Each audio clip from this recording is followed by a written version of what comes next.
Todo brasileiro é apaixonado por futebol, certo? Mas existem outras modalidades de esporte. E falando em esporte, cada um tem a sua preferência.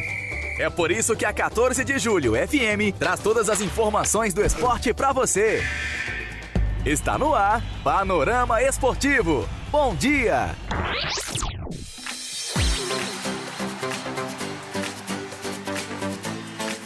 Onze horas 33 minutos, 29 graus em Júlio de Castilhos. Bom dia a você que acompanha o programa Panorama Esportivo desta manhã de quinta-feira. Eu sou o jornalista Arthur Azeredo e trago as principais informações aí da rodada da Libertadores da noite de quarta.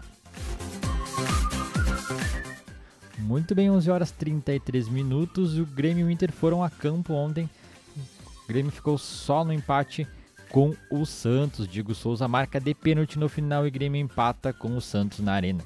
O tricolor joga mal, tem dificuldade para criar, mas encontra gol aos 56 minutos do segundo tempo e reduz prejuízo para a partida de volta na Libertadores.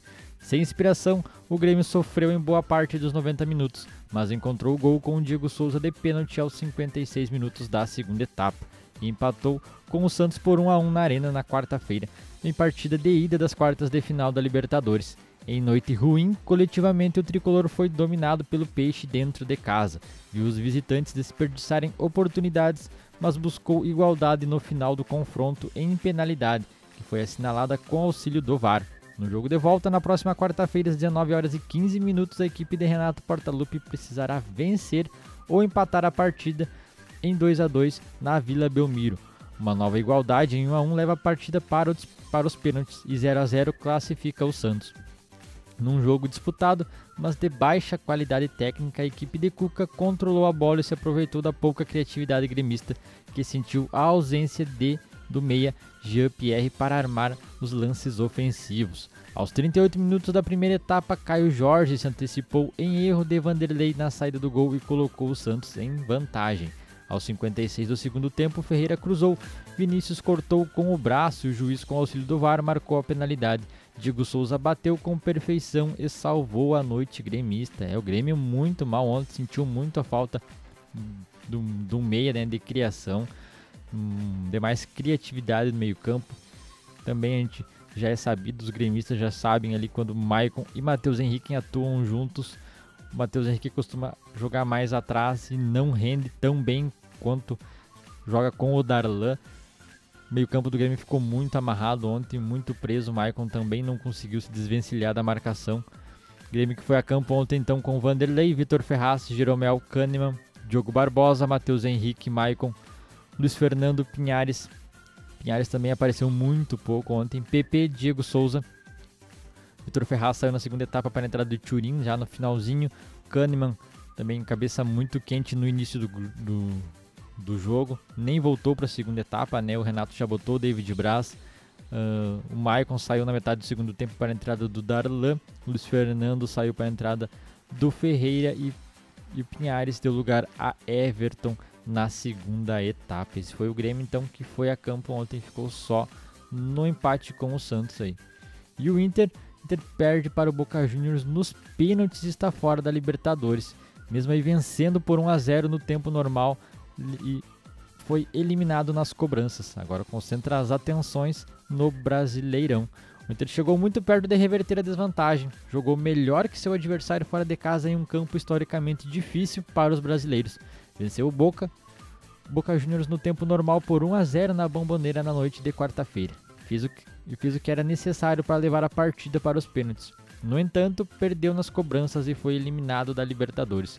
O único gol do tempo normal foi marcado no início da segunda etapa. Em boa jogada de Patrick, ele achou Moisés, que cruzou rasteiro para Fabra marcar contra, garantindo a ida à decisão por pênaltis. Fora da Libertadores, o Colorado volta as atenções para o Brasileirão. Enfrenta o Botafogo no sábado às 19 horas no Beira-Rio, em jogo válido pela 25ª rodada da competição. O Inter então dominou o primeiro tempo, foi muito bem, perdeu muitas oportunidades durante o primeiro tempo ali. O Thiago Galhardo perdeu 2 ou 3 chances assim que há 45 dias atrás seria gol, assim, foi muitos desperdícios de gol do Inter. Na segunda etapa achou o gol ali no início, em boa jogada do Patrick, que achou o Moisés. Os laterais do Inter ontem atuaram bem incrivelmente, né, pelo incrível que pareça. E a atuação conjunta do Inter ontem foi muito boa, mas nas penalidades faltou capricho ali e deixou a desejar, né? Então o Inter tropeça aí fora da Libertadores, agora se concentra no Brasileirão para buscar, né, algo mais na competição, buscar uma vaga na Libertadores, que é o que resta aí para o Inter. Abel tira a responsabilidade de Peglo e quer seguir utilizando os jovens do Inter. Isso é fundamental. O Inter foi desclassificado pelo Boca Juniors nos pênaltis na quarta-feira. A equipe volta a crescer no Brasil.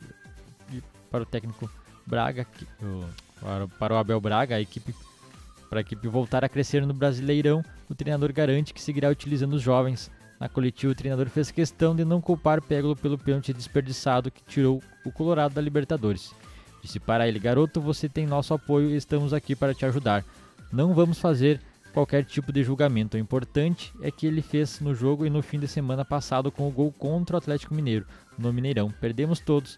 Para mim, saber que a responsabilidade que esse menino tem é uma coisa muito positiva.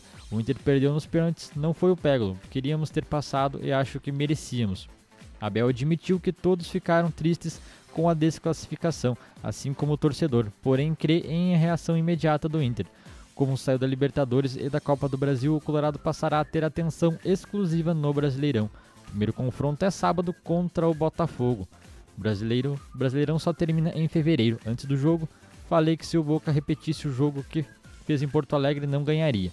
Tinha muita convicção do que iríamos fazer e fizemos. Vamos jogar para cima, pois não conseguimos a classificação, mas a apresentação foi muito boa, destacou. Mostramos para nós mesmos e para nosso torcedor que nós temos capacidade para isso e tivemos um bom futebol.